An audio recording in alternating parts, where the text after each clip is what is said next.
আসসালামু আলাইকুম। বিশ্ববিদ্যালয় ভর্তি পরীক্ষার ঠিক আগে এই সময় যদি বাংলায় ভালো করতে চাও, তোমার যদি বাংলা প্রথম, বাংলা ব্যাকরণে যদি অনেক বেশি ঝামেলা থাকে, তাহলে সেই ঝামেলা থেকে মুক্তি পাওয়ার জন্য আমরা একটা সলিউশন নিয়ে এসেছি। আর সেই সলিউশনটা হলো আমাদের এই বাংলা মডেল টেস্ট। মনে রাখবা, এই সময় এসে প্রচুর পরিমাণে এক্সাম দেওয়া কিংবা প্রশ্ন প্র্যাকটিস করার কোনো বিকল্প নেই। সো এই সময় যদি ভালো করতে চাও, তাহলে প্রথমত যে কাজটি করতে হবে সেটা হচ্ছে তোমাকে ঘরে বসে অনেক বেশি মডেল টেস্ট দিতে হবে। সো বাজারে অনেক মডেল টেস্ট বই রয়েছে, তার মধ্য থেকে তোমাদের তানভীর ভাইয়ের লেখা এই মডেল টেস্ট বইটা ওয়ান অফ দ্য বেস্ট বই।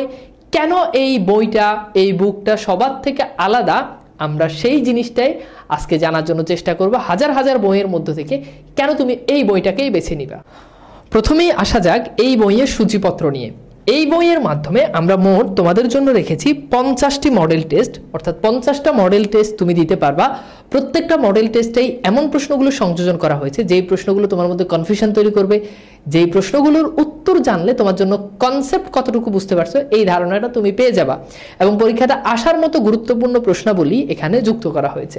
তো প্রথমত আমরা যদি দেখি যে আমাদের একেবারে মডেল টেস্ট 1 থেকে আমরা যদি শুরু করি, এটা হচ্ছে আমাদের বইয়ের সূচিপত্র। এই সূচিপত্রতে আমরা মডেল টেস্ট 1 দিয়েছি 1 পৃষ্ঠায়, অর্থাৎ এইভাবে মডেল টেস্ট 2, 3, 4, যাতে করে তুমি ধরো 5টা মডেল টেস্ট দিছো, এখন 6 নাম্বার মডেল টেস্ট যাতে তুমি খুব সহজেই বের করতে পারো।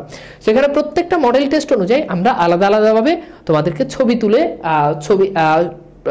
তোমাদেরকে পৃষ্ঠা নাম্বার অনুযায়ী দিয়ে দিয়েছে আমাদের সূচিপত্রে। তো এরপর আমরা একটু দেখি যে ভেতরে এই বইটার মডেল টেস্টগুলো আসলে কেমন। তোমরা দেখতেই পাচ্ছ যে এখানে আমাদের মডেল টেস্ট 1 রয়েছে। একটা মজার ব্যাপার তোমাদেরকে একটু দেখাই, যে ব্যাপারটা দেখালে তোমরা খুব ভালো আইডিয়া পাবা এবং যেটা বাজারের অন্যান্য বইতে নেই। সেটি হচ্ছে, যখন তুমি ধরো মডেল টেস্ট 1 তুমি শুরু করতেছো, মডেল টেস্ট 1 শুরু করার আগে পরীক্ষা শুরু করার সময় ধরো তুমি যদি 10টা থেকে পরীক্ষা শুরু করো, তাহলে তুমি এখানে 10 লিখে রাখবা। এরপর দেওয়া আছে যে পরীক্ষা শেষ হওয়ার সময়, তো তুমি কয়টায় পরীক্ষা শেষ করলা সেটা এখানে দেওয়া আছে।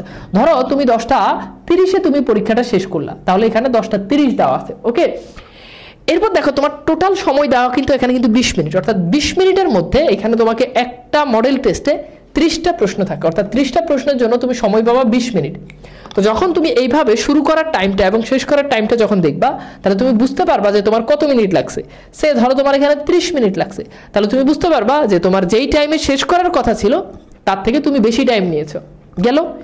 এরপর যখন তুমি মডেল টেস্টটা যখন তুমি দিবা, শেষ করার পর এখানে দেখো সঠিক হয়েছে, অর্থাৎ 30টা প্রশ্নের ভিতরে ধরো তোমার সঠিক হয়েছে 25টা, ভুল হয়েছে 5টা, তাহলে তোমার আমলনামাটা তোমার হাতে চলে আসলো। এখন এইরকম প্রত্যেকটা মডেল টেস্টে আমি যদি তোমাদেরকে একটু দেখাই যে প্রত্যেকটা মডেল টেস্টে আমরা এইভাবে তোমাদের জন্য সাজিয়েছি যে প্রত্যেকটা মডেল টেস্ট এই যে দেখো, এবং শেষে গেলে তুমি উত্তরপত্র পাবা, কোনটার উত্তর কি শেষে মিলাবা। সাইডে দেওয়া নাই, শেষে দেওয়া আছে, যাতে করে তুমি না দেখে আগে দিতে পারো। সাইডে থাকলে তো তুমি আনসার আগেই দেখে যাবা, এই জন্য শেষে দেওয়া আছে। এরপর দেখো মডেল টেস্ট 2 একদম সেম ভাবে।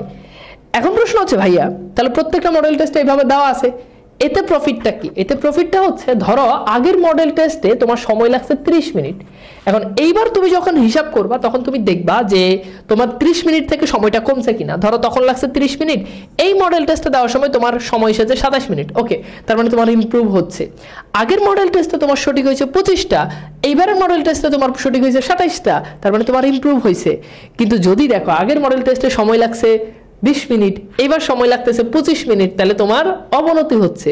যদি দেখো যে আগের মডেল টেস্টে তুমি পাইছো 27 মার্ক, এখন তুমি পাইছো 25 মার্ক, তাহলে বুঝতে পারতেছো যে কোন মডেল টেস্টে আসলে তোমার কত মার্ক আসতেছে এবং কোন কোন প্রশ্নগুলো তুমি আনসার করতে পারতেছো, কোন কোন প্রশ্নগুলো আনসার করতে পারতেছো না। সর্বশেষ তুমি কি করবা, এইভাবে শেষে গিয়ে এইভাবে মিলিয়ে নিবা, আগে তুমি ঘরে বসে এক্সাম দিবা। সো এইখানে দেখতে পাচ্ছ যে এমন কোনো কিছু নাই যেগুলো আমরা বাকি রাখি নাই। পলাশ দেখতে সুন্দর কিন্তু গন্ধহীন, ব্যাকরণ অংশ থেকে দিয়েছি, এরপর হচ্ছে তোমার কবিতা থেকে দিয়েছি, তারপর যে কবিতা শুনতে জানে না সে ভালোবাসতে জানে না, এটা কিংবদন্তি থেকে নেওয়া হয়েছে। ওকে, আমি কিংবদন্তির কথা বলছি, মানে সবকিছু, এই যে হিমালয় শব্দটি ব্যাকরণে কোন নিয়মে গঠিত, তারপর হচ্ছে মানে যা যা একেবারে বিরোচন থেকে শুরু করে তোমার এই যে দেখো ফ্যাকাল্টি, পারিবেশিক শব্দ থেকে প্রশ্ন, অর্থাৎ একদম ব্যাকরণের যা যা আছে সবকিছু আমরা এখানে দিয়েছি। তো বুঝতে পারতেছো একটা মডেল টেস্ট বইয়ের মাধ্যমে তুমি কয়েক হাজার প্রশ্ন তুমি সমাধান করতে পারবা। তো আর দেরি নয়, তোমরা এখনই আমাদের এই মডেল টেস্ট বইটি অর্ডার দিয়ে দাও। বই তোমার ঘরে চলে যাবে এবং শেষ সময় বাংলার জন্য একটা পূর্ণাঙ্গ প্রস্তুতি হয়ে যাবে। আল্লাহ হাফিজ।